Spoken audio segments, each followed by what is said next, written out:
All right, I think it's time to talk some birds. As soon as I take another. Today is your day. That's what my Wawa coffee says. Today is your day. Well, guess what? I need my What'd coffee you because get? today ain't my day. Colombian coffee. Regular? No. Oh, Colombian. You're Uh, exotic. oh, oh, thank you. More of a French vanilla man. Ah, man, if we weren't on a request. That's all right. I like the French vanilla. It's not bad. I put hazelnut cream in it, but it's Colombian, I'll like a bet you dark do, roast. Elton John.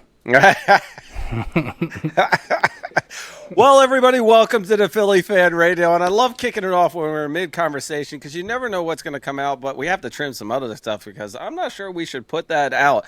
Dan, first of all, we're going to be talking about a bunch of things. We didn't record last week. Dan was kind of dying a little bit, so, he wouldn't be able to talk. So today we're going to be talking about preseason, the last two preseason games, training camp, joint practices, and the remaining preseason and what's going to be happening with the Birds. Dan, I want to jump right in there and first we were not going to talk about the Ravens game. Let's talk about the Patriots game that just happened. All right. Yeah. There's a lot of good things that happened in this Patriots game, but before we get to that, let's talk about these joint practices. Dan, let me ask you the question.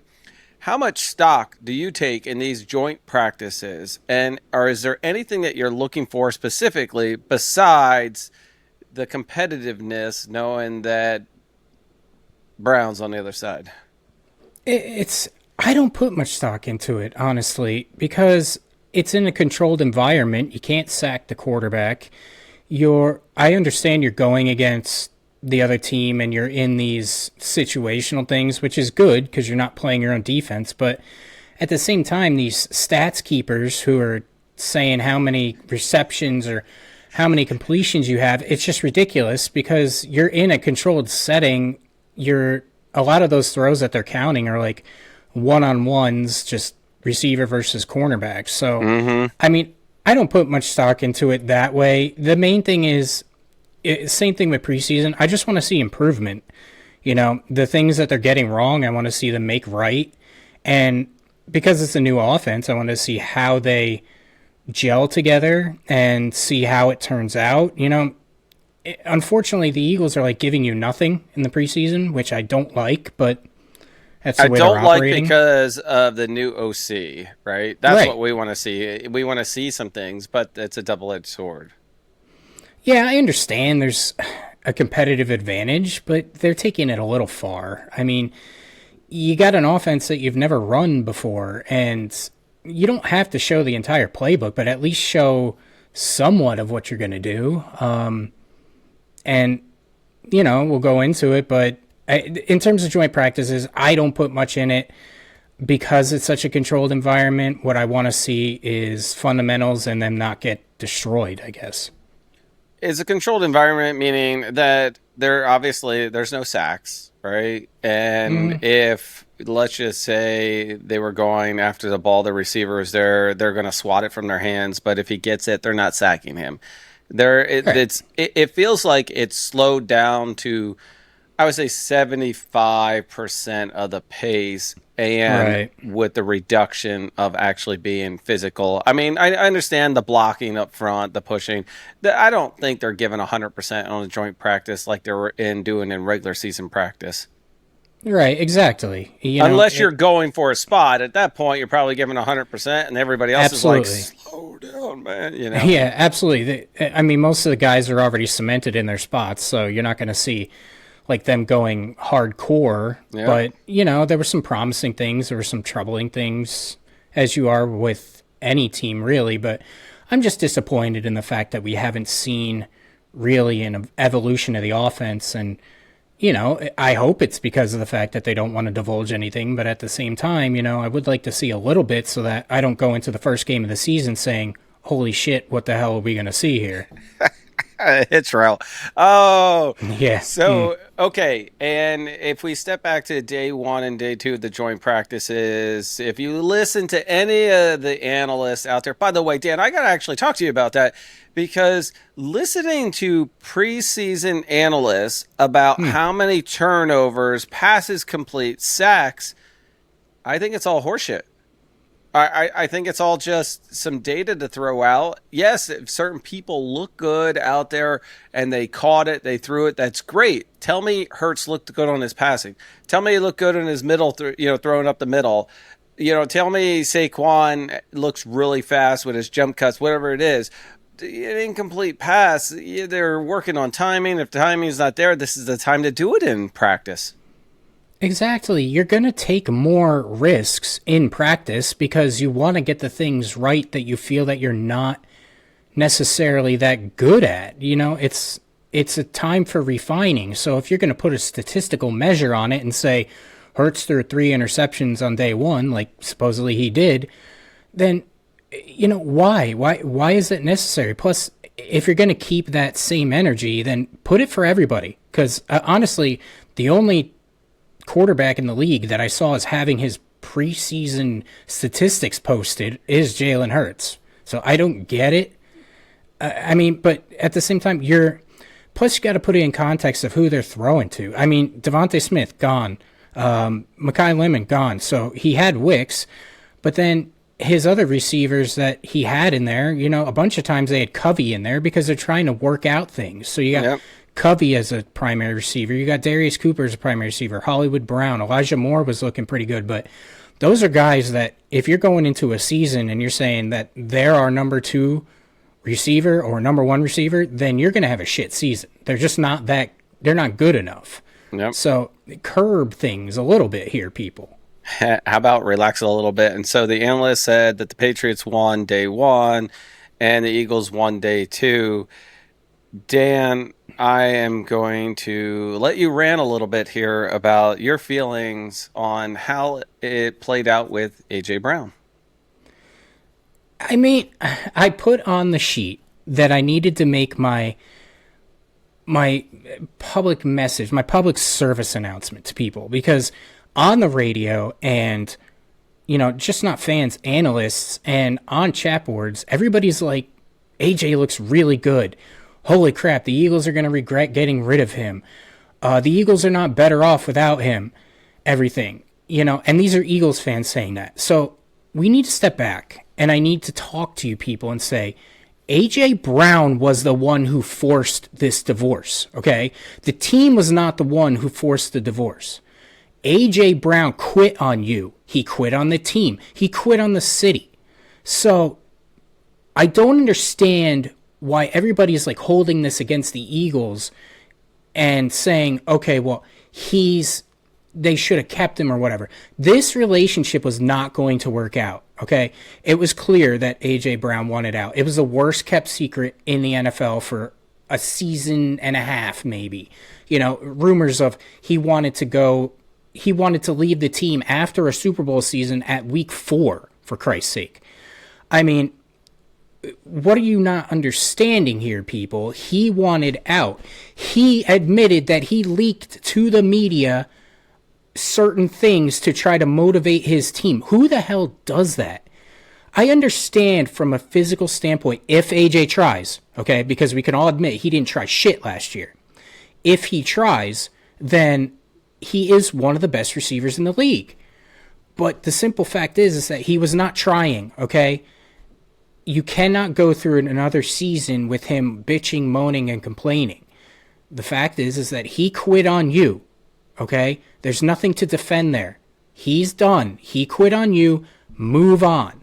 I don't care how good he looks, okay?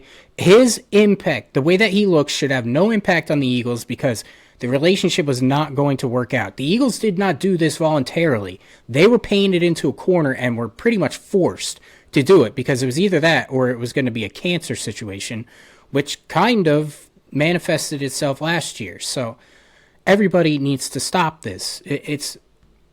You don't know why the relationship strained. You can have rumors. Most likely it was because of Jalen and AJ. And then people will say, well, Jalen maybe needs to be the one to go or, mend the relationship.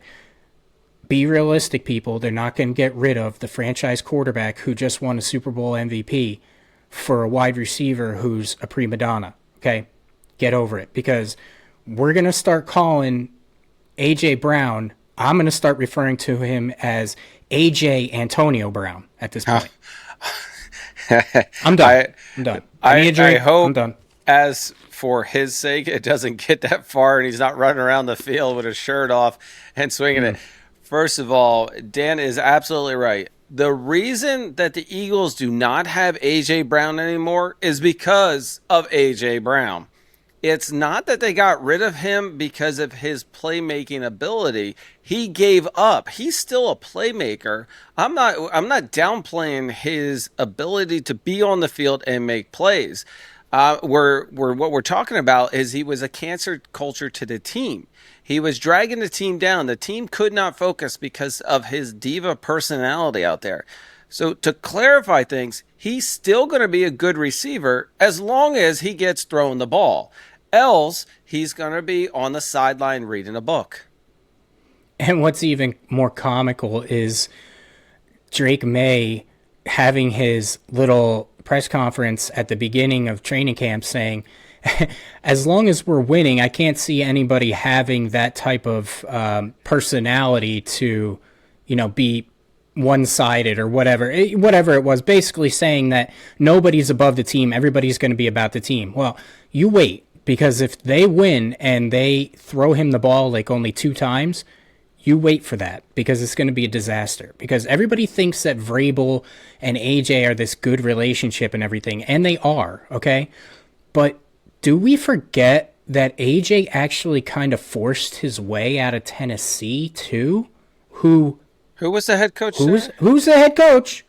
I don't know. Was it Vrabel? I don't know. And so if you look at that, the first day of their joint practices, AJ kind of ran across the field, didn't say hello to any of your teammates, blah, blah, blah. The second day, he was talking to his teammates, his former teammates, right? And then he was talking to Jalen.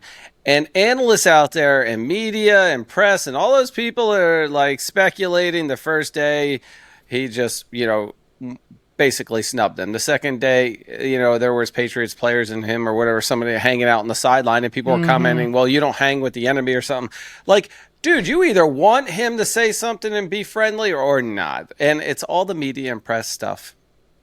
Yeah, that's all. It's a story. It's the soap opera that is the NFL, pretty much. And it just needs to be put to bed. Thank God they don't play him in the regular season. We can be done with this. Yep. But the main thing is that anybody who wants to sit there and say the Eagles are worse off without A.J. Brown, whatever, they might be.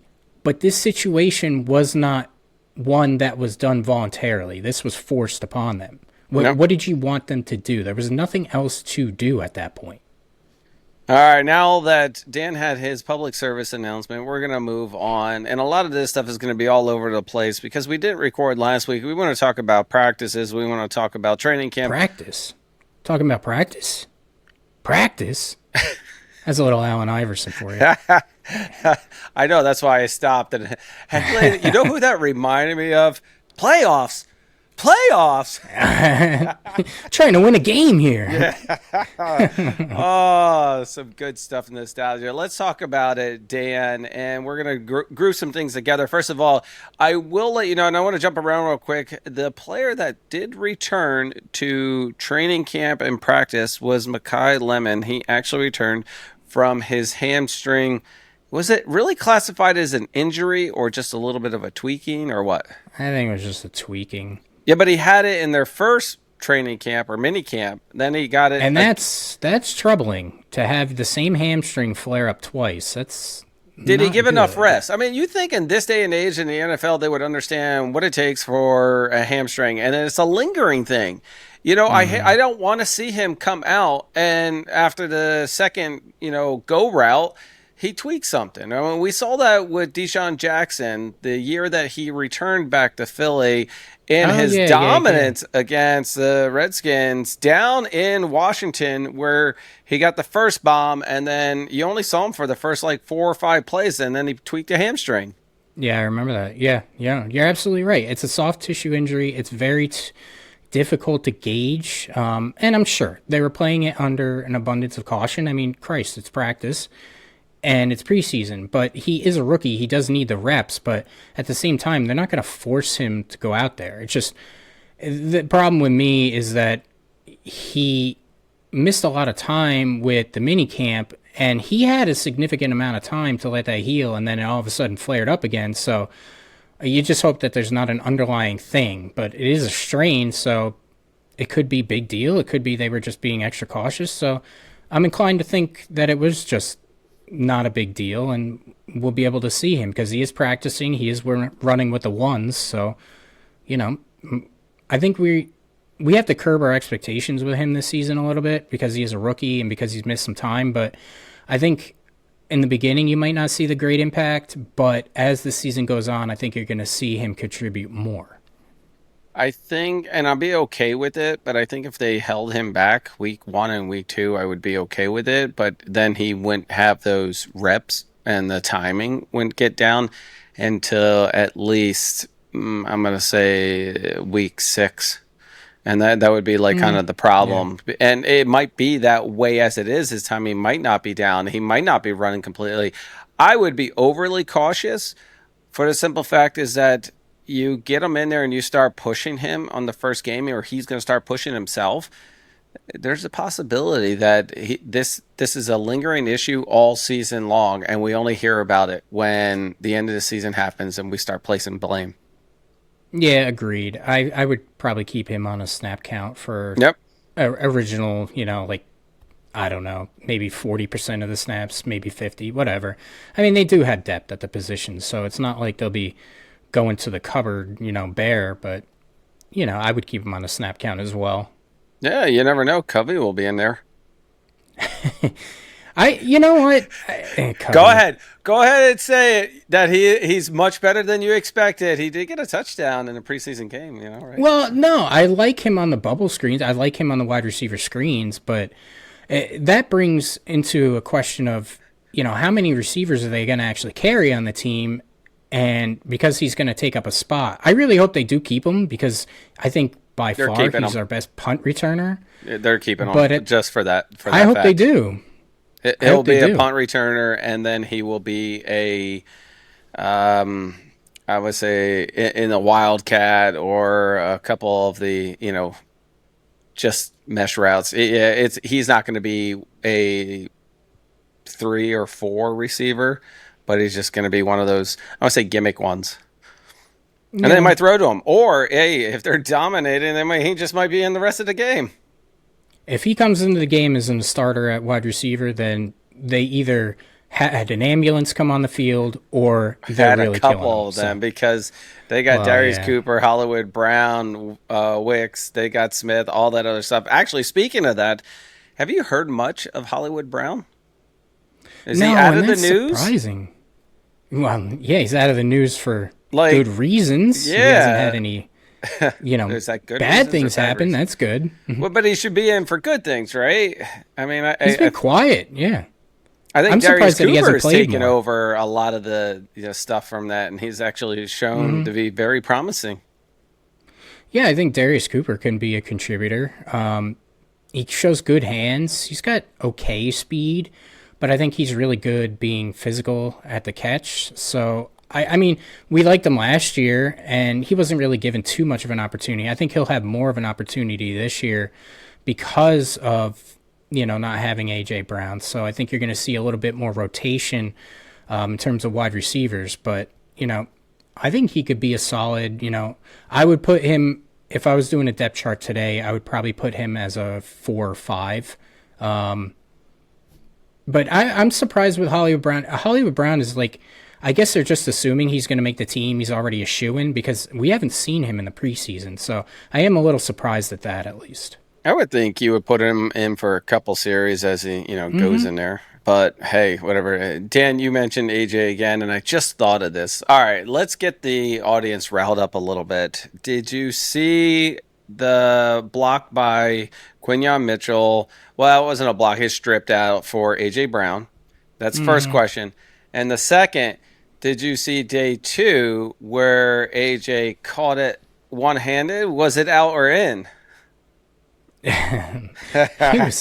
was out. He was out. Get out of here. I don't care if he got that in there. He didn't know tiptoe crap.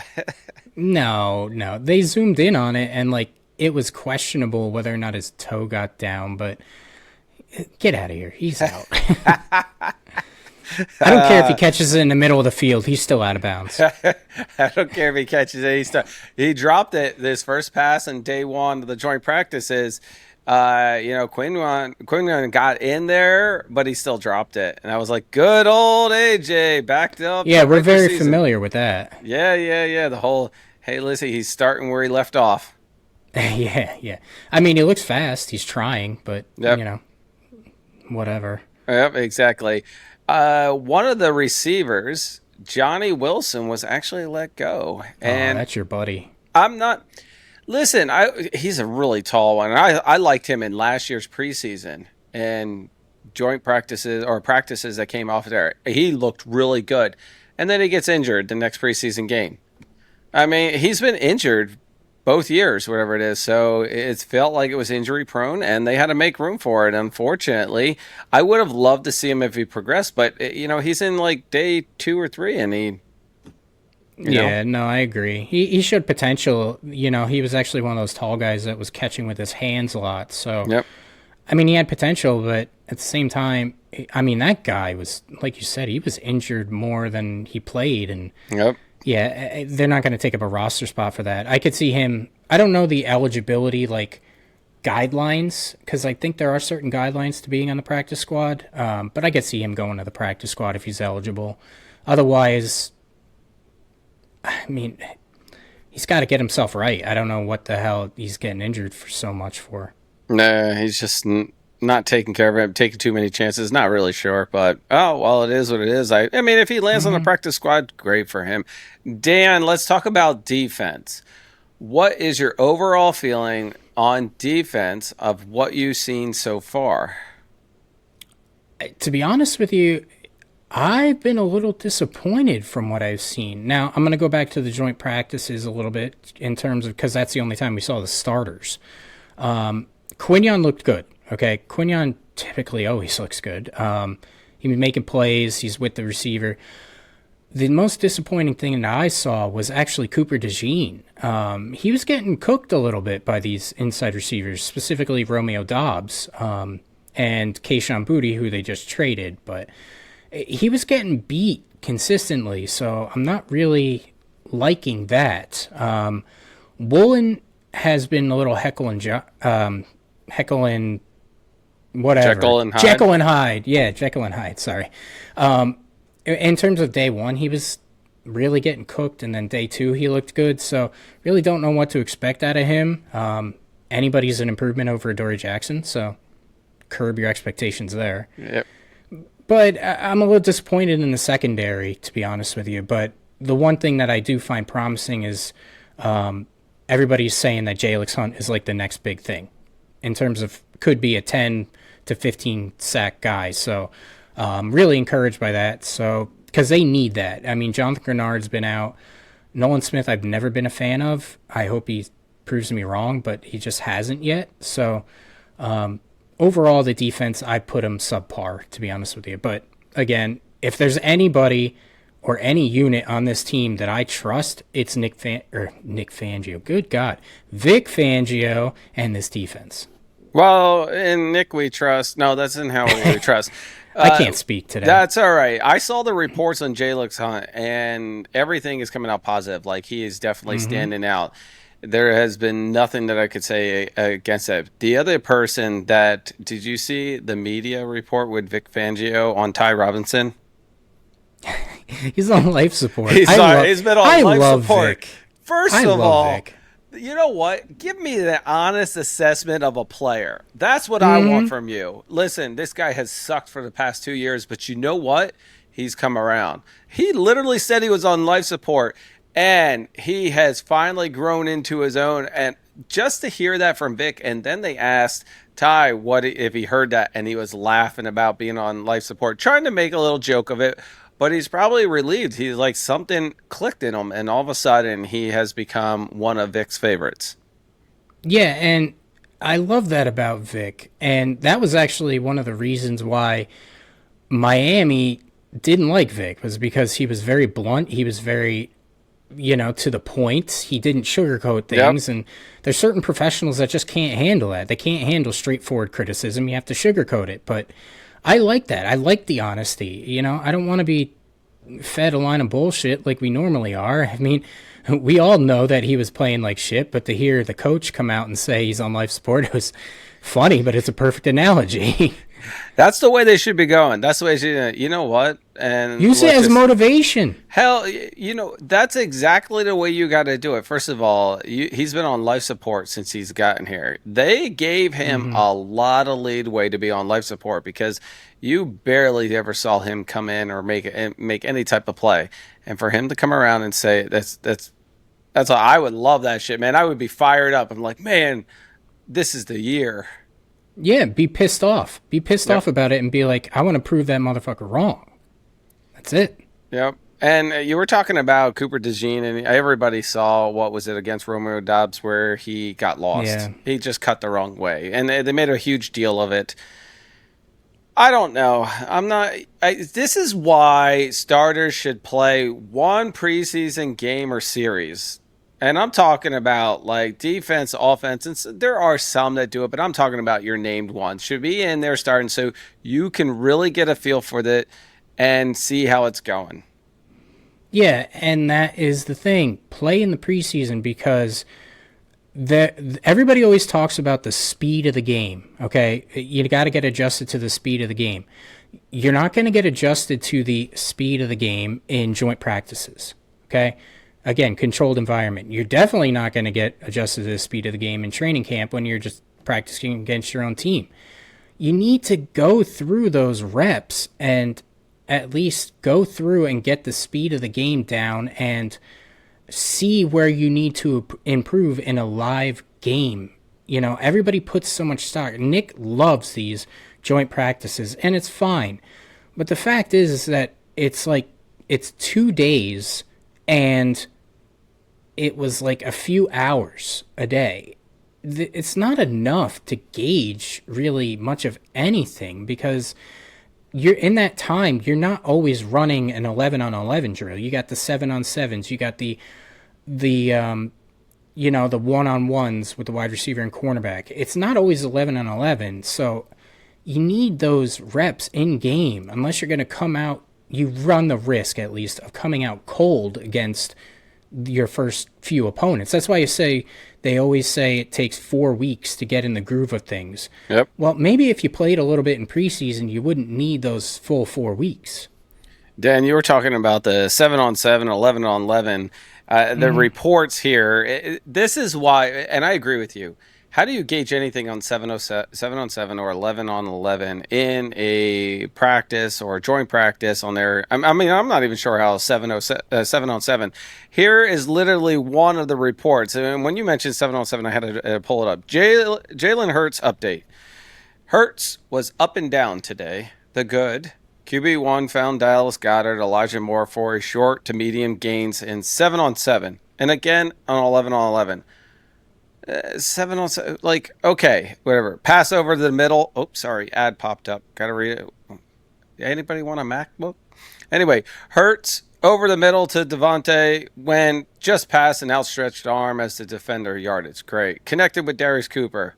They have nice chemistry. Hits Hollywood Brown for deep ball. Should note that other defenders might have sacked him. Blah, blah, blah. The bad failed to get a throw in on 7-on-7. Like, I don't. Okay. What value is this information? Like, where incomplete pass? He went for 3 for 5 on incomplete. Like, I don't get the whole entire reporting statistics, and I don't get 7-on-7 for it. What value is it providing to the team? It might be value to the team, but if you're going to keep hardcore statistics on it, I think that's a joke. You're just looking for things to pick apart. Yep. Because, again, I don't understand. I saw on friggin' Yahoo Fantasy on the main thing, the main headline was Jalen Hurts struggles in joint practices. My God. And they gave his statistics. It's like, oh, he was, I don't know, I think he was like 19 of 25 with 2 interceptions. Like, who gives a shit? Here's a question for you. I'm going to jump in. Is it because you and I are in the Philadelphia region? Let's just say we're over in KC. Do you think they would be reporting on Mahomes, or would that be showing up as Jalen Hurts? No. Hell no. They're not reporting anything. Justin Herbert, a guy who hasn't done shit in the league, and I've made my opinion known about that. They ain't posting his practice stats. I mean, Jesus Christ, they posted Drake May's stats only because they did a side-by-side comparison and said, oh, Drake May's lighting it up, and Jalen Hurts sucks. You know, there's no other team in the league that's doing that. No. The only other person that gets more negative coverage, or other team that gets negative coverage, are the Cleveland Browns, just because they're laughable. That's about it. Did you see that they're tearing down that stadium in 2029 or something like that, just because it's not being used? They should just sell them. They did it they sold them to Baltimore the one time. They might as well just sell them, put them in the UK or something. You know what? They need that European League, right? Yeah, exactly. Maybe put them in Mexico City or something like that. They might as well. They'll get more fans. NFL's gone international once again. Dan, did you see in the preseason game against the Patriots, the person who stood out to me, Carson Steele? Did you see his hurdles? First of all, the guy was a fullback. I just literally wanted to see him just turn one around and see what he would do. That's a fantastic name. Tell me that isn't a football name, Steele. Oh, well, if he was playing for the Pittsburgh, it would work out for him. But, for us, it was a steal. Oh, touche, sir. Touche. You like that? No, he looked good. I mean, he did look. He made a case to be, I guess, the fourth running back on the team. So good for him. Will Shipley's in there. He's on the third. Well, right? he's the third. Yeah, he'll be the third. And Will Shipley looked good. I've been waiting for Will to break out. I just don't think they use him enough. I think he will. I don't know, man. I just think if they use, I think I'm like an underdog guy. We got Covey and I got Will Shipley. They just everybody loves an underdog story. Yeah. Wow, we've been there. That's how we won the first Super Bowl. Yeah, Shipley. I always thought when he came out, I thought, okay, well, this is going to be like a Kenny Gainwell type of guy. But it does seem like maybe they're going to utilize the running backs more in the passing game, and holy crap, they're going to run a running back screen. That could be amazing. So I think he'll be really good with that. I think he's a good receiver out of the backfield. So I think they'll highlight the things that he does well. But yeah, he looked good. I mean, to be honest with you, we'll go with like our players that stood out, some that didn't. You went with Carson Steele. I think their entire second unit offensive line killed it. Specifically, Markel Bell, who really looks good. If Lane Johnson wasn't already the cemented starter of this team, and they were like having an open competition between everybody else, Markel Bell would easily be the best right tackle you got. Him and Willie Lampkin. 5'11". Another one. 5'11", he's out there taking out 6'6" defensive tackles and pushing them 8 yards back. I mean, he's really good. Very impressive. I would definitely. So Bell, Lampkin was talked about a lot in the first preseason game being out there. That to me is awesome. Markel Bell, he is 6'9". I'm at 6'9". He's a beast. Yeah, 350 pounds. Mm-hmm. All right. So imagine he's going to be. He's set, and he's doing a great job to take over Lane stuff, which is perfect timing to put Lane on a snap count and get him in there. Now, remember, they also have Fred Johnson, too. Well, they actually were splitting him out at left tackle, which is fine with me. I mean, Fred Johnson's reliable. He's not like a guy that's going to be stupendous, but he's reliable. He's a good backup. Yep. And if you can get Markel Bell playing like that, then, unfortunately, if Lane Johnson goes down, we're not in a situation where we're really scrambling, to make ends meet. So I think he can be a really good player. And Lane Johnson's already made it clear that this is his last year. So I think, like you said, he is a guy that is going to be a valuable chess piece and should be a starter on the team if he continues to improve like he is. Yep. What about the two international? We had Uar Bernard, right? Did you see him in the first game versus the second game? Yeah, I mean, They had him playing a little bit. he played. He's a guy that's never played football. Okay, he wasn't really in the right positions.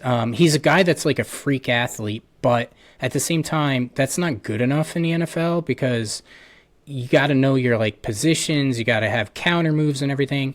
He's a guy that's going to learn, but I mean, he looked okay. The other guy, I forget his name, but he actually looked a little bit better. He was getting around the ends pretty quick and was able to make a few sacks there. So I'm trying to look it up. Who I forget who it was. They had the two. Come on, yeah, come on. No. Yeah, I don't remember his name. But yeah, they looked good. I love the international program. I really do. I mean, that's how you got Jordan Mailata. That's how you're getting Bernard. These guys, it's pretty cool to see guys that haven't ever played like organized football go out there and dominate. I mean, it's crazy to think you went straight from playing another sport or nothing to the NFL. That's a hell of a jump. Yeah, I'm trying to look up. I forget who the other. I can't even see it on the list. It's funny when you go through the Eagles roster. They don't have a college team listed on it, and then I stumble upon Jordan Mailata. He doesn't have. I'm like, oh yeah, that's right. He played rugby. He didn't play college. Yeah. Or yeah. Bernard, Nigeria. Yeah. Well, that's I what think you the other should guy put. was Nigeria too. That might be the case. Yeah, I'm not sure. But anyway, what I'm coming across, though, is what are your thoughts here on Jonathan Greenard? Oh. Disappointing. No, I'm serious. Disappointing. They gave him top-notch defensive end money. Oh, yeah. And anybody who thinks that he's going to come in week one and be able to contribute right away is crazy. I mean, he hasn't been practicing at all. I mean, I don't know the extent of the pec injury. I mean, he did it while he was lifting, which is before crazy. Training camp kicked off. So training camp was the end of July. They have 1 month. I'm thinking, and then you got to recover, obviously, and it's a soft tissue. So yeah, and he didn't like tear it or anything like that. It was just like, what did he do? That's the yeah, problem. exactly. They've been really quiet about what he did, but every time you talk to a coach, it's like the delay or the timeline keeps getting delayed as to when he's coming back. So, unfortunately, I just don't like it. I'm disappointed in terms of it because they gave him so much money. I didn't think they should have gave him that much money in the beginning, but yeah, to give him that much money and then him not play or him not practice is disappointing. I hope I'm wrong and that he can come in and acclimate right away, but I don't see Fangio being a guy that is going to play him a significant amount of snaps right away because of the fact that he hasn't been in. Yeah, I think it's going to be more as it progresses along. Mm-hmm. Dan, the other thing that I want to note, did you know and notice in the first preseason game, Sean Mannion was on the sideline, in the second he was in the box? Yeah, it's interesting. They played much better with him being up there too. Not to say that it just might be coincidental, but the offensive line and everything played much better up there. I think it's a smart move. He's never called plays, so why not get that vantage point? It's interesting. Maybe he's just testing it out to see how it works for him and how well he's going to do. Maybe we might find him down on the sideline in week 1 and 2, and then he just might move to the box. Yeah, I mean, there are different vantage points. You get to see more of the field, I'd imagine, being up so high. So that is a good point. It's just, I like a guy on the sideline because I want somebody to get in your face and I want the chemistry. Pissed off. I think you get a stronger chemistry when you're down on the sideline. Fangio's the only exception. I don't need chemistry from Fangio because he could just stand in the booth and you could tell when he's going to yell. So I'm good with that. There are a lot of offensive coordinators that worked really well in the box. Defense as well. I mean, there's just a better vantage point. My problem is that, just like you said, I want to be down there so I can grab the player and be like, what the heck is going on? Yeah, exactly. I guess if you have good assistant coaches that that message gets along. But I mean, whatever works for him. He's never called plays, so he's doing the smart thing and just like trying to figure out how it's going to look. I don't know if being in the booth really necessarily helped with that. It could have been. I think it was more coincidental because they had a much better running game. So, but again, going back to Mannion, I just haven't seen like anything that is like surprising or like, oh wow, this guy really is going. Why to would be they good. put something in there? You would think they would try to keep that quiet, but at the same time, listen, there's no tape on Sean Mannion, no tape on his play calling, right? So nobody has any idea how well or poorly he's going to do. The moment they start putting some of his new scheme in place, they have to start looking at the tape in order to do it. So I get why there isn't, but for us as Philly fans, game one, Nick even said it. It was a vanilla offense. Why? We've seen that already. I get the vanilla last guy offense. was fired from it. Exactly. I get the vanilla offense, but you're not going to go to Philly and sell them on a vanilla offense. No. I want the warm and fuzzies. I want to go into the game against Washington, sit down in my chair, and be like, okay, I have an idea of what they're going to do. They're going to do this, blah, blah, blah. Because if they go out there and they suck and the play calling is, again, very vanilla, the first question is going to be, well, maybe you should have practiced in the preseason. Do you think if you practiced or if you played in the preseason, this would have been prevented? Because everybody's just – it's either the first game of the season is you're in Philly. It's not going to be middle ground. It's either the sky is falling or holy crap, he's the second coming of Christ. There's no middle ground. And we're going to the Super Bowl. Yeah, exactly. You're either going to the Super Bowl or you're going team, to here we come. Yeah, exactly. You're either moving to a country that hasn't been disclosed or you're going to be in the Super Bowl. There's no middle ground. So he's either a genius or an idiot after week one. And that's just the way it is. That's the way it is in Philly. That's the way it's always going to be. It's the way it is in any team, any city that values their team and holds them accountable. It's just that Philly, you hear about it because we have a different way of saying it. I would think that with Philly, it's a little bit harder only because if you look at the last offensive coordinator got egged, he didn't like it. And players and people say they don't like playing for Philly because the fans are much harder. But hey, whatever. But I agree with you. If they come out and I want to sit down and I want to see an offense I've never seen before, and I'm not talking about 4-go routes because we've seen that, some hitch plays, we've seen that or whatever it is. I want to see some creativity. I want to see some JJ, Andy Reid mesh together crap, right? Like some creative shit. Come do, round and around the rosy and, get the fuck out, throw some balls. That's what I want to see. But I want to be winning like 36 to like 10 and just... I'm okay. Well, everybody does. Yeah, I just want to see something different. I mean, in the preseason, you've seen everything like really underneath and check downs and stuff like that. I don't want to see that because if we turn into like Charlie check down with every single pass, then it's just, that's not the way the team should be built. I want to see Hurts under center. That would be great. Well, Hurts under center. I think you're going to see a lot of that. Hurts under center is fine, but I want to be able to see what I want to see is an open receiver. When's the last time we saw an open receiver that was actually schemed open? I mean, I don't want to see everybody just being man-to-man, making the catch with a guy on their shoulder. That's well and good, but the coach should be scheming these guys open. I want to see a guy, if we see a goddamn pick route, I swear to God, I'm going to fall over in my chair from cardiac arrest. It's going to be the greatest thing. It's going to be the greatest cardiac arrest you've ever seen. A natural pick route. Natural. So that's like Sell it. Yes, sell that shit. The other thing, Dan, and we didn't talk about it, but in training camp, joint practice, all the other stuff, it looked reported that the run game looks really good, and Saquon looks to be back to his 2,000-yard thing. Over speculation or not, don't know, wasn't there. Just hearsay what I'm doing there, I think, and I've seen some of the practices, I've seen some of the training and everything that Saquon's doing. I hope to God that the Eagles are back to it, that Saquon is back to doing that, and he's not getting hit in the backfield.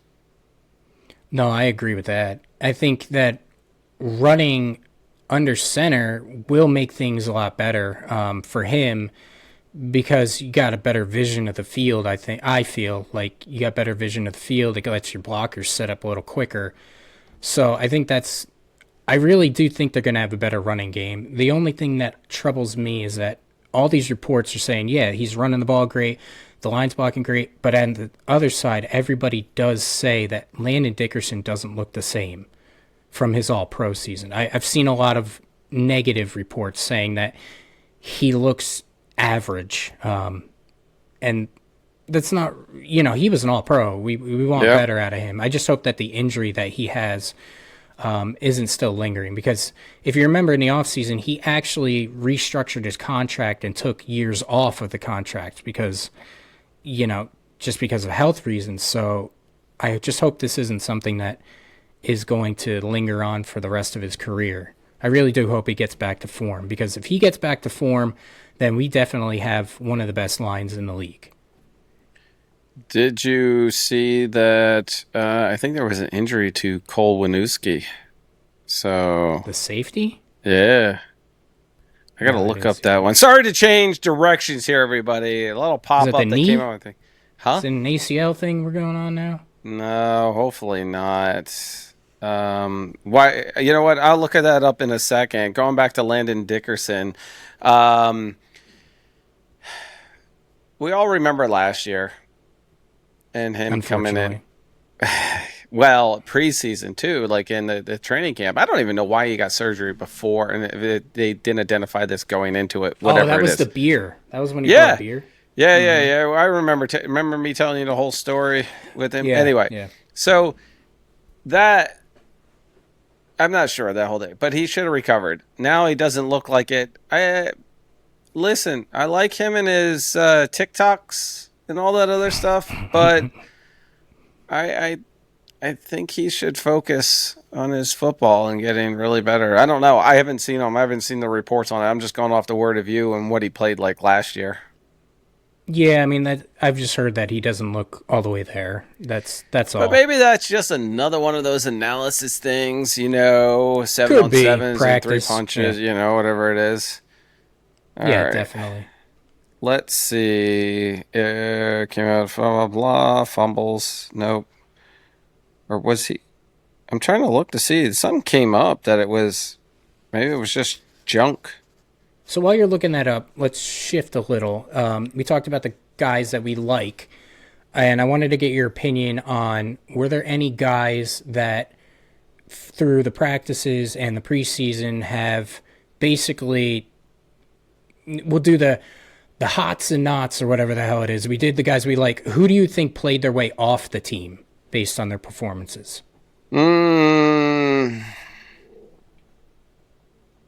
Because I wrote down how are 3 you people, basing the performance? Because there's some starters that I would say off the team, yet we haven't even seen them. Okay, off the guys that have played in the preseason, who do you think played your way off the team? Because I got 3 guys, and I'll bet you can guess one of them. Is Keely Ringo in there? Shocker. Okay. Well, he's definitely one that I would be gone. He just hasn't. I don't get the fascination with him. That definitely gone. Trying to think who's the other ones that I was looking at, because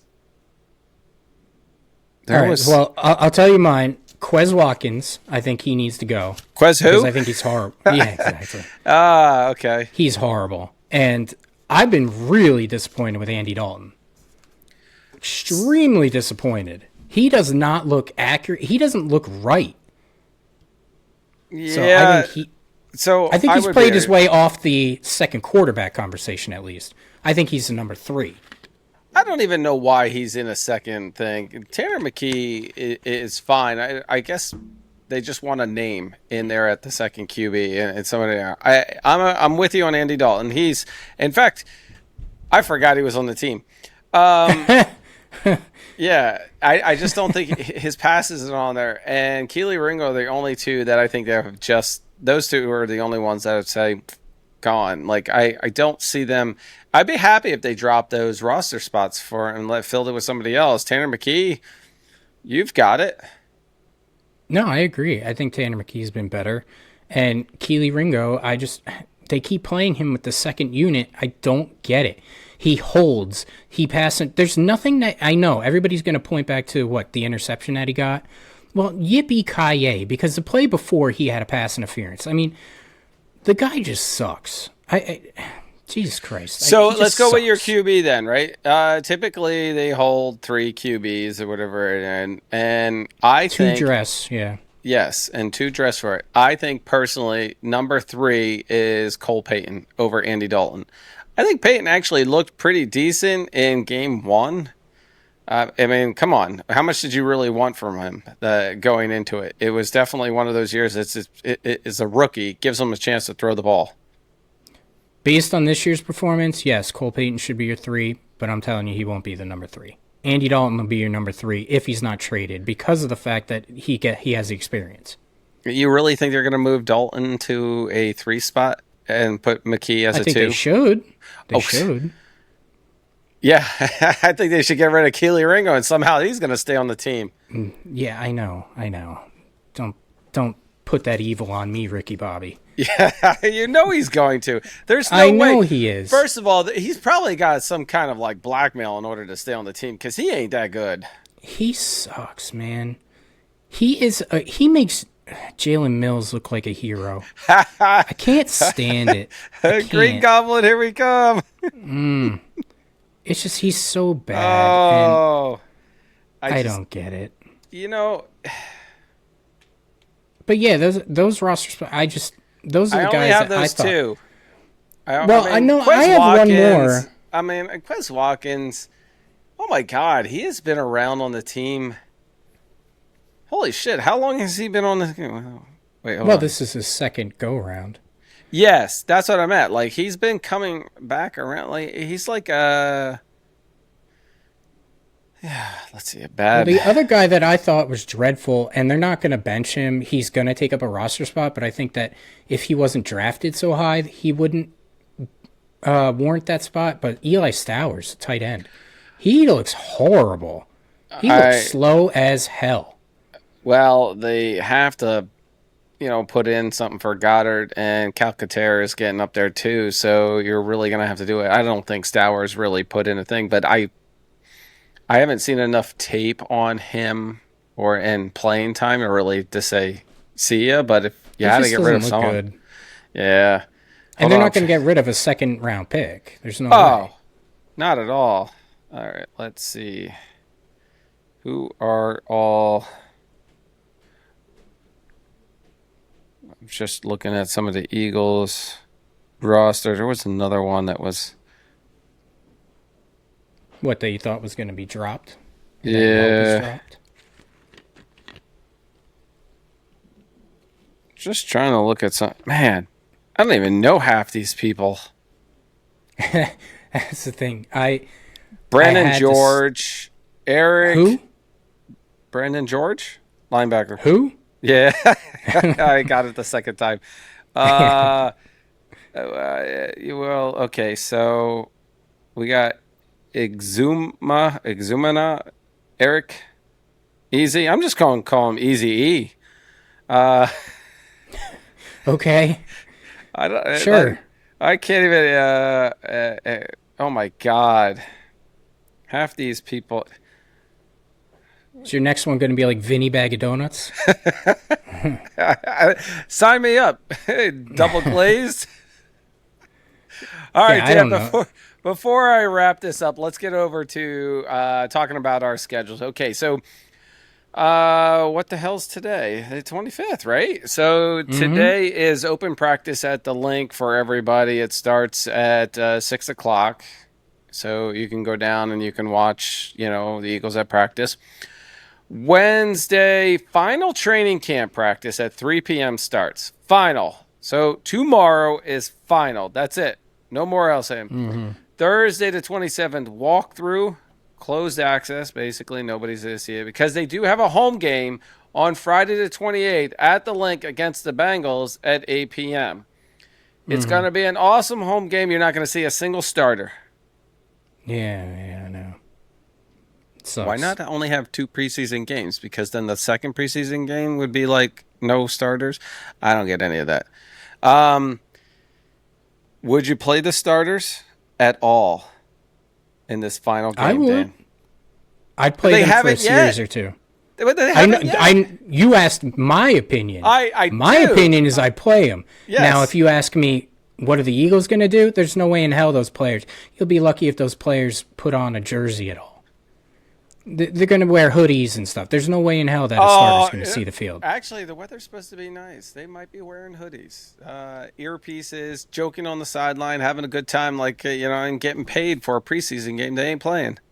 Mm-hmm. Yeah, you're not going to see the starters again. I think you might actually see the starters from Cincinnati, though, because they seem to play their starters a little bit. But you're not going to see the starters again. I don't like it, but whatever. You're basically going to see the guys that are on the roster bubble, and you're going to see those people that you don't know, like Eazy-E and whatever the hell else Danny you Bag want of to reference. Donuts. Yeah, you're going to see these guys that you never heard of. Does that fit on the back of a jersey? Yeah, like He Hate Me when in the XFL. Oh. Yeah. But yeah, you're going to see guys that you've never heard of. And the main thing is they probably have an idea of like who the roster is going to be. They probably have like 5 or 6 spots that are in question, and then you're talking about rounding out the practice squad. So I'm with you, though. These preseason games just seem to drag on. I need some real competitive football at this point. Speaking of that, and we're going to get to that in a second, Saturday the 29th is a rest day. Sunday the 30th, 53-man roster cut, deadline 6 p.m. And then the season opener on September 13th against, at home against what? Who? Washington. All right, yeah. Why do I have to wait 2 weeks, by the way? That's my other gripe that I want to bitch about. Why is there a preseason game on Friday, and then the following week there's no football, and then you have to wait another week? Why do I have to wait? I mean, I've waited long enough. Give me some goddamn It's almost football. here. It is almost here, Dan. Don't worry. I know it is, but I need the season to be 52 weeks long because I can't take this anymore. All right, at least like something. Maybe they should have like an exhibition mid-season type. I don't know, something to go on or whatever. Like a lingerie football league or something like that. Oh my God, I do not want to see these players in that. All right, as we I didn't say them. That's the way you said it. Please pivot. Please pivot. I'm just saying, everybody get this visual from Dan, a 400-pound lineman. No. On the cover. Can we please end the podcast now? Yeah. Speaking of that, Dan, close us out.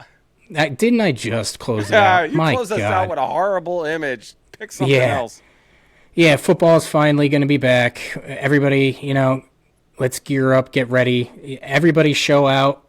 I know the preseason is going to be a little blah, but it's going to be a fun season. I think that whether or not we could say that they're going to be in the Super Bowl yet, we'll reserve judgment. But, I think our defense is going to carry us for a while, and I'm just happy to be back in football mode. Really happy. Well, everybody, Wawa is not an official sponsor of this, but if they would like to be, please contact us with the information below. This coffee was excellent and definitely helped propel me for this conversation here on the Philly Fan Radio podcast. Everybody, don't forget to hit that like, subscribe, and notify because guess what, Dan? Go Birds!